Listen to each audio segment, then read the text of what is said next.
Hello everyone, welcome to my channel. This is part second of chapter 9 the living organism characteristic and habitats. इस chapter के previous video में हमने habitats के बारे में पढ़ा था, उसके डिफरेंट कंपोनेंट्स के बारे में पढ़ा था और उसके टाइप्स के बारे में पढ़े थे। दूसरी चीज़ हमने जो पढ़ी थी वो एडाप्टेशन पढ़ी थी और एक टॉपिक था ब्लू बॉक्स वो छूट गया था एक्लिमेटाइजेशन का। सो आज उसे हम पढ़ेंगे, फिर आगे से चैप्टर कवर करेंगे। एक बार एडाप्टेशन को फिर से रिकैप करेंगे कि एडाप्टेशन क्या था। एडाप्टेशन एक ऐसा स्पेसिफिक फीचर होता है, कोई ऐसा स्पेसिफिक फीचर जो लिविंग ऑर्गेनिज्म में प्रेजेंट होता है ताकि वो अपने पर्टिकुलर हैबिटेट में सरवाइव कर पाएँ। जैसे कि हमारे फ्रॉक्स की बात करें तो उसके पास गिल्स और लंग्स दोनों होते हैं, क्योंकि जो फ्रॉक्स होते हैं वो लैंड और वाटर दोनों में रहते हैं। तो जब वो वाटर में रहते हैं तो वो गिल्स से रेस्पायर करते हैं और जब वो लैंड पे रहते हैं तो लंग्स से रेस्पायर करते हैं। तो ये जो पर्टिकुलर फीचर है या जो भी उन्हें स्पेशल चीज़ें प्रोवाइड की है गॉड ने, वो इसलिए ताकि वो अपने पर्टिकुलर हैबिटाट में सरवाइव कर पाए। जैसे फिश की स्ट्रीमलाइन बॉडी होती है, जिराफ के लंबे से नेक होते हैं। ये सारी चीज़ें क्यों होती हैं? क्योंकि फ़िश के पास ऐसी बॉडी, उसे स्ट्रीमलाइन बॉडी दी जाती है जो दोनों तरफ से टैपरिंग होती है, यानी पॉइंटी होती है, ताकि वो अच्छे से वाटर को कट करते हुए स्विम कर पाएँ तेज़ी से। ये ऐसा कुछ एडाप्टेशन उसी स्पेशल फीचर या किसी भी स्पेशल हैबिट को बोलते हैं जो कि लिविंग ऑर्गेनिज्म में प्रेजेंट होता है अपने पर्टिकुलर हैबिटेट में सर्वाइव करने के लिए। सेकेंड चीज़ जो एडाप्टेशन से मिलती जुलती होती है वो होती है एक्लिमेटाइजेशन। एडॉप्टेशन और एक्लिमेटाइजेशन में बहुत ही सिंपल सा, बहुत ही छोटा सा माइन्यूट डिफरेंस है। वो ये चीज़ की जो एडॉप्टेशन होती है वो एक स्मॉल सा चेंज होता है जो एक सिंगल ऑर्गेनिज्म में होता है। जैसे कि फ्रॉक्स है तो जो फ्रॉग में गिल्स होती हैं वो सारे के सारे फ्रॉक्स में गिल्स और लंग्स होती हैं। अगर हम फिश में एडॉप्टेशन की बात करें तो फिश के पास जो गिल्स होती हैं, स्केल्स होती हैं, फिन्स होती हैं, वो सारे के सारे फिशेज़ में होती हैं, ताकि वो उनकी जो बॉडी होती है वो स्ट्रीम लाइंड होती है, ताकि वो सारे फिशेज़ में होती है, ताकि वो अच्छे से वाटर को कट करते हुए स्विम कर पाए। बट जो एक्लिमेटाइजेशन होता है वो एक सिंगल ऑर्गेनिज्म में चेंज आता है, बहुत ही शॉर्ट पीरियड में वो चेंज आ जाता है ताकि वो उस हैबिटेट में सर्वाइव कर पाएँ। जैसे कि फॉर एग्जांपल जब हम हाई माउंटेन रीजन्स पे जाते हैं, बहुत ही ऊंचाई पे, तो वहाँ पे ऑक्सीजन की कमी होती है। अगर हम प्लेन एरियाज़ में रहते हैं और हमें हाई माउंटेन एरियाज़ में भेज दिया जाता है तो हमें वहाँ पे ब्रीथिंग में डिफ़िकल्टी होती है, क्योंकि वहाँ पे ऑक्सीजन की कमी होती है, हम सही से ब्रीथ नहीं कर पाते। बट जो माउंटेन एरियाज़ में जो रहने वाले ह्यूमन बींग्स हैं वो उस पार्टिकुलर हैबिटेट में सर्वाइव करते, उनकी हैबिट बनी हुई होती है। जब हम लोग वहाँ पे जाते हैं तो कुछ दिनों के बाद जब हम लोग क्या कहते हैं, हमारी बॉडी उसे अडॉप्ट कर लेती है और हम फास्टर ब्रीथ करने लगते हैं। हाई माउंटेन्स पे भी, जो हाई माउंटेन्स होते हैं वहाँ पे भी हम फास्टर ब्रीथ करने लगते हैं और हमारी बॉडी उस सिचुएशन को, उस कंडीशन को एडजस्ट कर लेती है हाई माउंटेन के। तो इस चीज़ को हम बोलते हैं एक्लिमेटाइजेशन। एक्लिमेटाइजेशन क्या होता है? The small change that takes place in the body of single organism over a short period of time to overcome small problems due to change in the surrounding में थोड़े बहुत मौसम, हमारे एटमॉस्फियर में change आने के कारण जो शॉर्ट पीरियड में एक सिंगल ऑर्गेनिज्म में जो कोई भी चेंजेज आते हैं उसकी बॉडी में, उसे हम बोलते हैं एक्लिमेटाइजेशन। तो आई होप आपको एडाप्टेशन और एक्लिमेटाइजेशन दोनों कंफर्म हो गया होगा और उनके बीच का डिफरेंस भी कंफर्म हो गया होगा। फिर हमें यहाँ पे कुछ टेरेस्ट्रियल हैबिटाट्स और कुछ एक्वाटिक हैबिटाट्स के बारे में पढ़ना है। A journey through different habitats, some terrestrial habitats. हम सबसे पहले टेरेस्ट्रियल हैबिटाट्स के बारे में पढ़ेंगे। और टेरेस्ट्रियल हैबिटाट्स में हमारे क्या क्या आते हैं? हमारे आते हैं डिजर्ट्स हो गए, ग्रासलैंड्स हो गए और माउंटेन एरियाज़ हो गए। ये सारे हमारे टेरेस्ट्रियल हैबिटाट्स में आते हैं। टेरेस्ट्रियल मीन्स लैंड होता है, और वर्ड एक्वा, जो हमारा एक्वा वर्ड होता है, एक्वा मीन्स होता है हमारा वाटर। जो एक्वा वर्ड होता है उसका मीन्स होता है वाटर। और एक्वेटिक हैबिटेट्स मीन्स जो वाटर में रहने वाले एनिमल्स होते हैं, फिर वो वाटर लेक का हो, पॉन्ड का हो, रिवर का हो, सी का हो, ये सारे एक्वेटिक हैबिटाट्स में आते हैं। सो हम शुरू करते हैं टेरेस्ट्रियल हैबिटाट्स से। यहाँ पे सबसे पहले हमें डिजर्ट के बारे में बताया गया है कि we discuss abiotic factors of desert and adaptation in camels. हमने कैमल्स में एडॉप्टेशन की बात की थी कि उसके लंग लंग नेक होते हैं और जो वो बहुत ही ज़्यादा कम यूरिन रिलीज़ करते हैं, ताकि और उनके बॉडी से वाटर लॉस कम होता है, इस वजह से वो डिजर्ट एरियाज़ में अडॉप्ट कर पाते हैं, सर्वाइव कर पाते हैं। बट यहाँ पे कुछ डिजर्ट एनिमल हो भी होते हैं कैमल्स के अलावा, रैट्स एंड स्नेक्स, जिनके पास लंबे लंबे लेग्स नहीं होते हैं। टू स्टे अवे, तो वो जो हीट होती है उससे अवे रहने के लिए, उससे दूर रहने के लिए, हीट से बचने के लिए, क्योंकि जो डिजर्ट होते हैं उनमें रेत होती है। रेत बहुत ही जल्दी धूप में, सनलाइट की प्रेजेंस में बहुत ही जल्दी गर्म होती है और बहुत ही जल्दी ठंडी भी होती है। इसलिए जो हमारा डिजर्ट होता है ना, वो वहाँ की जो नाइट्स होती हैं वो बहुत ही ज़्यादा कोल्ड होती हैं, क्योंकि जो वहाँ पे रेत पाई जाती है वो बहुत ही जल्दी कोल्ड भी होती है और सनलाइट की प्रेजेंस में बहुत ही जल्दी बहुत ज़्यादा टेम्परेचर तक हीट हो जाती है। तो जो रैट्स होते हैं या फिर छोटे छोटे जो भी एनिमल्स होते हैं, स्नेक्स वगैरह, वो सैंड में जो होता है वो बहुत ज़्यादा बोरो डीप और बोरोज खोद लेते हैं, ऐसे खुदाई करके डीप बना लेते हैं ताकि वो उसके अंदर रहें और उनको हीट से बचे रहें। सम आर टिपिकल प्लांट्स, और कुछ ऐसे प्लांट्स भी होते हैं डिजर्ट एरियाज़ पे जो वो कैसे अडॉप्ट करते हैं, हम उनके बारे में पढ़ेंगे। आपने कैक्टस का पेड़ देखा होगा। कैक्टस के पेड़ पे आपने देखा होगा कि छोटे छोटे कांटे से इस तरह से स्पाइंस बने हुए होते हैं। जो कैक्टस का प्लांट होता है उनमें जो है ट्रांसपिरेशन बहुत ही लो लेवल पे होता है। ट्रांसपिरेशन आपने पढ़ा था ग्रोइंग इन प्लांट वाले चैप्टर में, आपने पढ़ा था गेटिंग टू नो प्लांट्स, जिस चैप्टर का नाम था, उसमें आपने ट्रांसपिरेशन की प्रोसेस के बारे में पढ़ा था। ट्रांसपिरेशन की प्रोसेस होती है वो रिलीज ऑफ एक्स्ट्रा वाटर, जो एक्स्ट्रा वाटर होते हैं प्लांट के अंदर आफ्टर फोटोसिंथेसिस की प्रोसेस के बाद जो भी उनके पास एक्स्ट्रा वाटर बचता है वो एटमॉस्फियर में वो रिलीज़ कर देते हैं उस वाटर को। तो जो कैक्टस के प्लांट होते हैं या फिर जो अदर डिजर्ट प्लांट्स होते हैं वो बहुत ही कम मात्रा में ट्रांसपिरेशन करते हैं, और जो उनकी लिप्स होती है वो बहुत ही ज़्यादा पॉइंटी होती है, फिर स्पाइंस की शेप में होती है, जैसे कि आपने कैक्टस में देखा है। जो कैक्टस में स्पाइंस लगे हुए थे वो एक्चुअली उनके लिप्स होते हैं जो स्पाइंस के फॉर्म में मॉडिफाई हो गए होते हैं ताकि वो वाटर लूज कम कर पाएँ और वो डिजर्ट में खुद को सर्वाइव कर पाएँ। This helps in reducing loss of water leaves through the transpiration. The leaf-like structure you seen in a cactus is in fact if its stem. photosynthesis in these plants is usually carried out by the stems.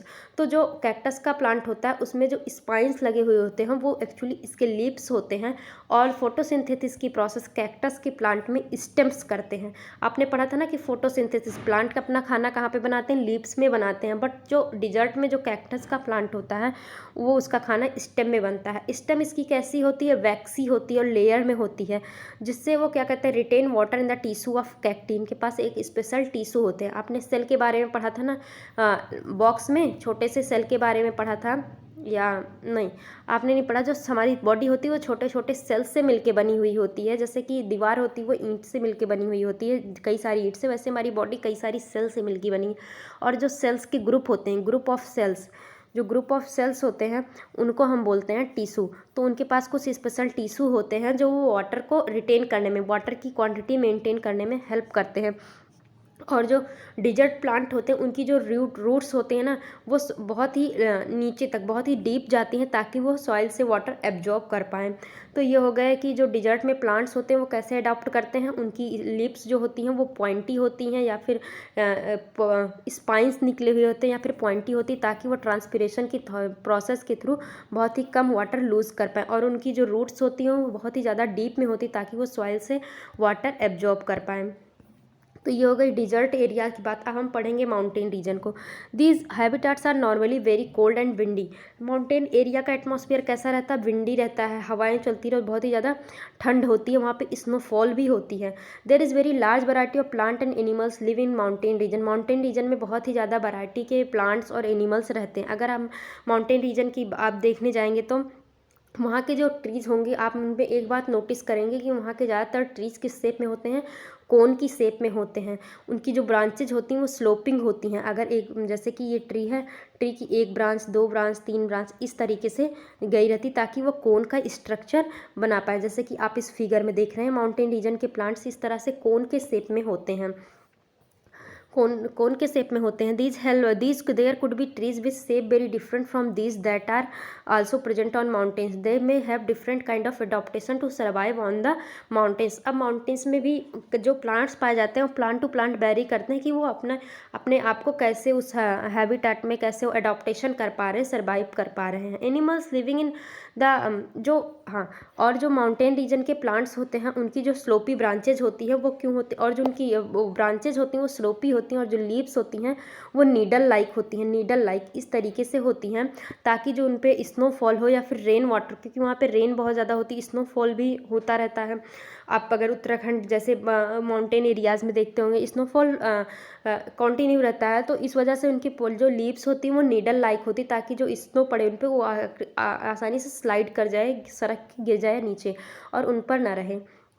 और अब इसके बाद जो वहाँ पे animals होते हैं वो भी एडॉप्टेड होते हैं उस कंडीशन, उनकी जो स्किन्स होती हैं ना वो बहुत ही ज़्यादा थिक होती हैं ताकि उन्हें विंटर जो स्नोफॉल या फिर रेन वगैरह जो भी होती है वहाँ पे ठंड ज़्यादा होती है वो उनको अफेक्ट ना करे। और उनकी जो बॉडी होती है उस पूरी बॉडी पे फर होते हैं, फर मीन्स लंबे बाल होते हैं, बहुत ज़्यादा लॉन्ग लॉन्ग हेयर होते हैं ताकि उनको ठंड ना लगे। जैसे कि आप याक की बात करें, have long ears to keep them warm, उनको गर्म रखने के लिए उनके पास लॉन्ग हेयर होते हैं। जो स्नो लियोपार्ड होता है उसके बॉडी पे जो फर होता है वो बहुत ही ज़्यादा थिक होता है ताकि उन्हें विंटर में जो है विंटर सीजन का अफेक्ट ना करे, इंक्लूडिंग फीट एंड टोएज, उनके फीट और जो टोए होता है उस पर भी हेयर्स होते हैं। This protect its from feet from cold when it walks on the snow, इस वजह से जब वो स्नो पे भी चलते हैं तो उन्हें ठंड कम लगती है। The mountain goat has strong hooves for running up the rocky slopes on the mountain. As we go up in the mountains regions, the surrounding change and we see different kind of adaptation at different heights. आप जैसे जैसे mountain region पे आप different height पे जैसे जैसे ऊंचाई पे जाएंगे आपको एटमॉस्फेयर बिल्कुल ही चेंज दिखेगा। आप जितने ऊपर जाएंगे उतने ही ऑक्सीजन में आप कमी होती जाएगी एटमॉस्फेयर में, आप ब्रीदिंग में प्रॉब्लम महसूस करेंगे, फील करेंगे। यहाँ पे मैं कुछ माउंटेन एरियाज़ के कुछ एनिमल्स की पिक दी हुई, ये है स्नो लियोपार्ड, ये हमारा हो गया याक, और ये है गोट हो गई, माउंटेन गोट, जो कि जिसके जो फीट होते हैं वो भी बहुत ज़्यादा स्ट्रांग होते हैं ताकि वो रन कर पाए। फिर यहाँ पे आ गई ग्रासलैंड। ग्रासलैंड क्या होता है? ग्रासलैंड सिंपल सी एक फील्ड होती है जहाँ पे दूर दूर तक, बहुत ही बड़ी बड़ी सी फील्ड होती है जहाँ पे दूर दूर तक क्या होते हैं, ग्रास होती हैं, ग्रास हुई होती है। अब उनमें ग्रास में बहुत सारे एनिमल्स पाए जाते हैं लाइक रैबिट और हमारा ग्रास होपर हो गया, ऐसे बहुत सारे छोटे छोटे इंसेक्ट जो स्नेक हो गए हमारे, और छोटे छोटे इंसेक्ट्स पाए जाते हैं। ग्रास होपर हो गया जो नॉर्मली ग्रासेस में रहते हैं। ये सारे ग्रासलैंड सिंपल सा एक फील्ड होता है जिस पे बहुत दूर दूर तक सिर्फ और सिर्फ घास होती है। A lion lives in a forest और a grassland and is a strong animal that can hunt and kill animals like deer. It is a light brown in color. Look at the picture of lion, take that of a deer. How are the eyes placed in the face of these two animals? Are they in front of or the side of? Lions have long claws on their front legs that can withdraw inside the toes. Do the feature of lion help it in any way? आपने यहाँ पे आपको जो है lion और dear का pick दिया हुआ है, इसमें पूछा हुआ कि इनकी आइज़ कहाँ पे हैं, साइड में है फेस की या आपको फ्रंट में दिख रही हैं। ये चीज़ आपको पिक में से देख के बतानी है कि इनके कैसे हैं, इनकी आइज़ कहाँ पे हैं। Its light brown color help in hide in dry grassland when it hunts for a prey. The eyes in front of the face allow it to have a correct idea about the location of its prey.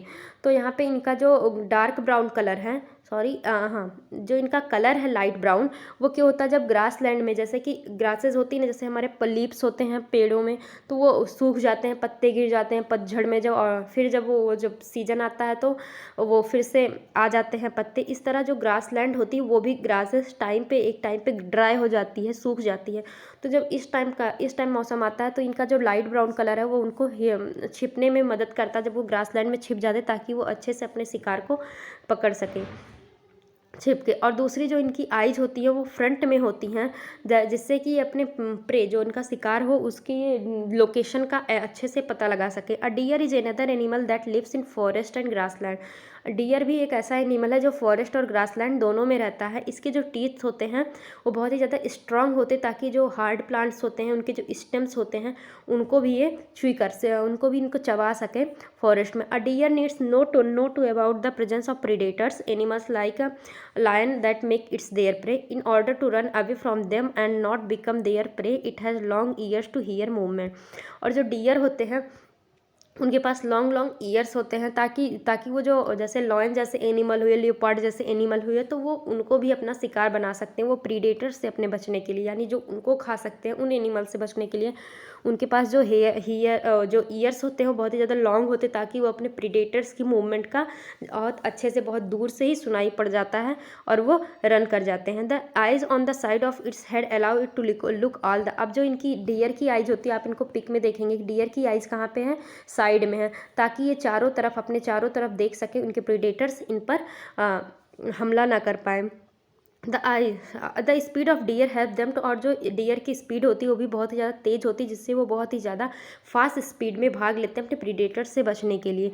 There are many other features of lion and deer और other animals that help to survive in other their habitat. इस तरह के grassland में पाए जाने वाले हर एक animal के पास कुछ ना कुछ ऐसा स्पेसिफिक फीचर या फिर कोई ना कोई ऐसा सर्टेन हैबिट्स जरूर होती है जो उनके पर्टिकुलर हैबिटेट में उनको सर्वाइव करने में हेल्प करती हैं। अब यहाँ से हमारे कुछ एक्वेटिक हैबिटेट्स की बात हुई है।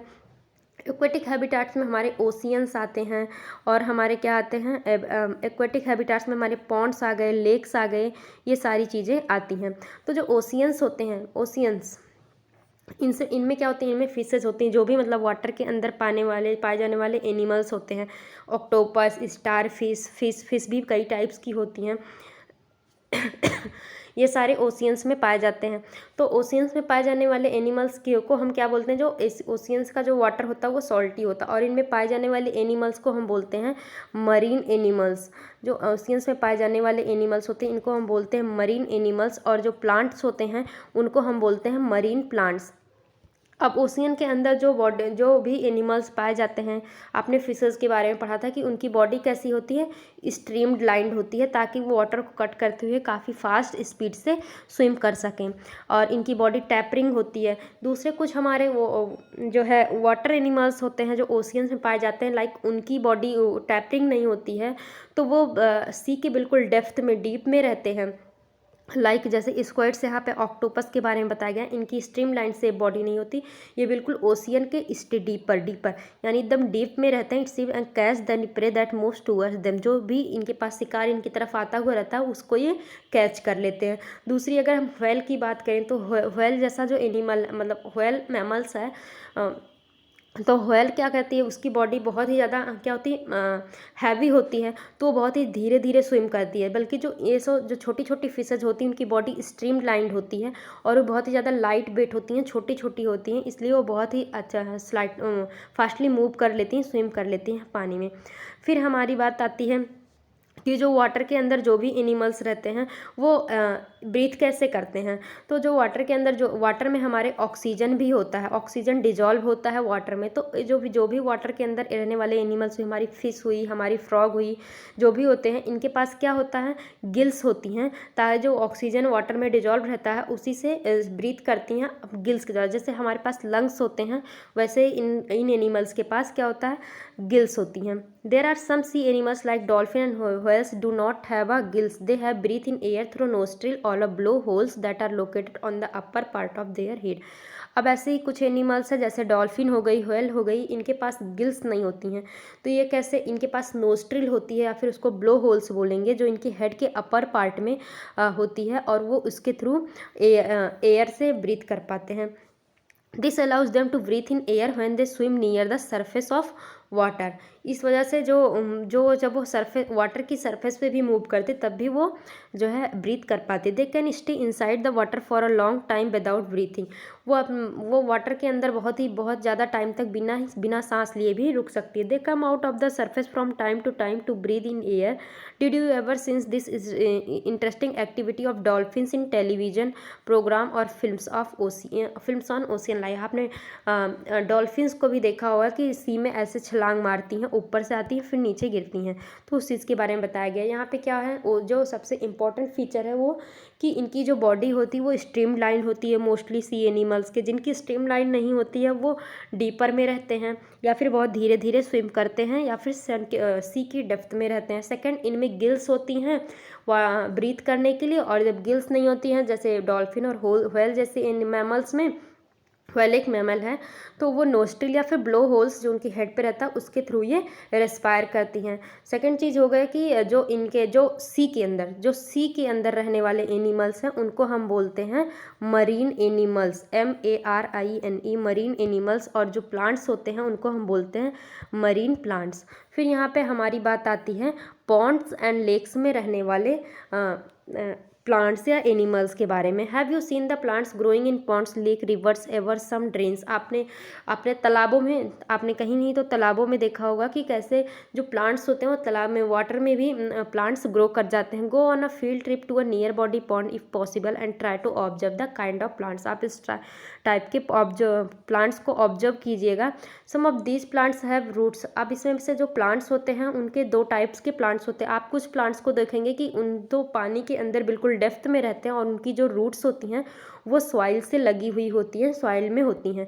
और दूसरे कुछ प्लांट्स होते हैं वो जो है बिल्कुल ही वाटर में फ्लोट करते रहते हैं। तो जो दो टाइप्स के होते हैं, जो terrestrial plant root normally play a very important role absorption of nutrients and water from soil. However, in aquatic plants, roots are much reduced in size and their main function is to hold the plant in place. तो जो terrestrial plant होते हैं उनमें, उनके बारे में आपने पढ़ा था कि वो फोटोसिंथेसिस की प्रोसेस कैरी करते हैं और वो कैसे, जो उनकी रूट्स होती है वो बहुत ही ज़्यादा मेजर इंपॉर्टेंट रोल जो प्ले करती है, वही कि वो वाटर और न्यूट्रिएंट्स जो होते हैं वो एब्जॉर्ब करती है। बट जो एक्वेटिक प्लांट्स होते हैं उनका जो मेन, उनकी रूट्स का जो मेन काम होता है वो क्या होता है कि वो प्लांट को होल्ड किए रहे, पकड़े बनाए रखें उसे एक प्लेस में। The stems of these plants are long, hollow and light. अब जो हमारे प्लांट्स होते हैं जो फ्लोट करते हैं, जो भी प्लांट्स होते हैं उनकी स्टेम्स कैसी होती हैं, हॉलो होती हैं, लाइट होती है वेट में। अगर वो भारी होंगी तो वो सिंक कर जाएंगे पानी के अंदर, इसलिए उनकी जो स्टेम होती है ना हॉलो होती है। आपने लोटस प्लांट या फिर ऐसे बहुत सारे प्लांट्स देखे होंगे आपने पॉन्ड में जो कि ऐसे फ्लोट करते रहते हैं। जो लोटस का स्टेम होता है ना वो बिल्कुल ही हॉलो होता है ताकि वो फ्लोट कर पाए, और वो फ्लोट करता रहता है पानी में। उसकी जो रूट होती है ना वो सॉइल से नहीं लगी होती, वो बिल्कुल ही फ्लोट करती रहती है।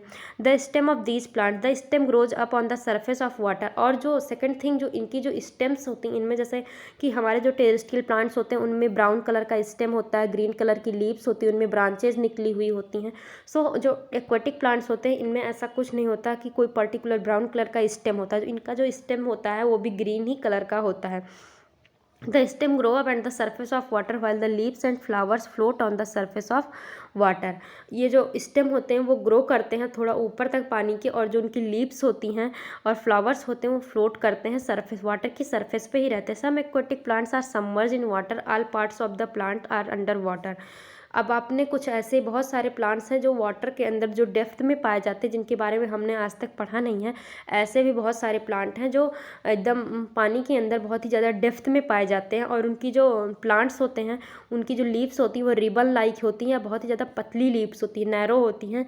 These can bend in a flowing water. वो इतनी ज़्यादा नरे होती है, जब पानी बहुत तेज़ी से फास्ट से बहता रहता है तो वो बेंड कर जाती हैं। In the submerge plants leaves are often highly divide through which the water can easily flow without damaging them. उनकी लीव्स कुछ इस तरह से बनी हुई होती हैं ताकि जो पानी जब बहता रहता है फास्ट स्पीड से बहता रहता है ताकि, और लेकिन वो प्लांट डैमेज नहीं होते हैं, वो उसी में लगे होते हैं। Frog usually live in pond, आपने फ्रॉग के बारे में पढ़ा होगा। हाँ, और ये जो प्लांट्स होते हैं जो एकदम बिल्कुल ही सॉइल में पाए जाते हैं, बिल्कुल डूबे हुए होते हैं, सबमर्ज होते हैं वाटर में, वो कैसे वो भी अपना फूड फोटोसिंथेसिस की प्रोसेस के थ्रू ही प्रिपेयर करते हैं। आप फोटोसिंथेसिस की प्रोसेस, क्योंकि जो वाटर में ऑक्सीजन होता है वो वाटर से वो वाटर ले लेते हैं, और जो सनलाइट होती है वो हमारी वाटर के थ्रू भी वाटर की डेप्थ में चली जाती है, इसलिए वो सनलाइट भी वहीं से पाते हैं। सनलाइट हमारी जो होती है वो वाटर के अंदर भी होती है, इसलिए वो उसी से वहाँ से सनलाइट लेकर, उनके पास क्लोरोफिल होता है और वो फोटोसिंथेसिस की प्रोसेस के थ्रू ही अपना फूड प्रिपेयर करते हैं। अब यहाँ पे आपने फ्रॉग को देखा होगा। फ्रॉग कहाँ पे, वो पॉन्ड में और बोथ इनसाइड और वाटर दोनों रहता है। फ्रॉग कैसा एनिमल है, वो टेरेस्ट्रियल और एक्वेटिक दोनों हैं, इसलिए फ्रॉग को हम एनिमल किंगडम में एम्फीबियंस में रखते हैं। एनिमल किंगडम आप आगे की क्लासेस में पढ़ेंगे तो वहाँ पे आपने फ्रॉग को एम्फीबियंस में रखेंगे। फ्रॉग जो होता है हमारा वो टेरेस्ट्रियल और एक्वेटिक दोनों एनिमल है, आपने देखा होगा। They have a strong back legs that help in leaping and catching there pray. उनके जो लेग्स होते हैं वो स्ट्रॉन्ग होते हैं और इस तरह से बने होते हैं ताकि वो अपने जो प्रे हो उसको पकड़ सके, कैच करके उसको पकड़ के खा सके। They have webbed feet which help them in swim water. उनके पास जो फीट होता है वो इस तरह से बना होता है ताकि वो वाटर में स्विम कर सकें।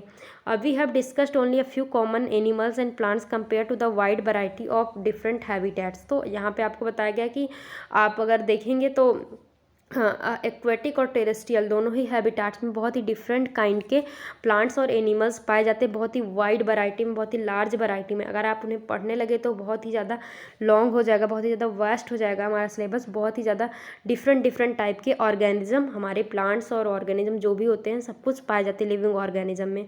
सो यहाँ पे हमने बहुत ही कम ऑर्गेनिज्म के बारे में या प्लांट्स के बारे में, एनिमल्स के बारे में डिस्कस किया है। आगे के नेक्स्ट में हमारे कैरेक्टरिस्टिक ऑर्गेनिज्म के कुछ कैरेक्टरिस्टिक के बारे में बताया गया जो कि हम नेक्स्ट वीडियो में कवर करेंगे। इस वीडियो को हम यहीं पे फिनिश करते हैं।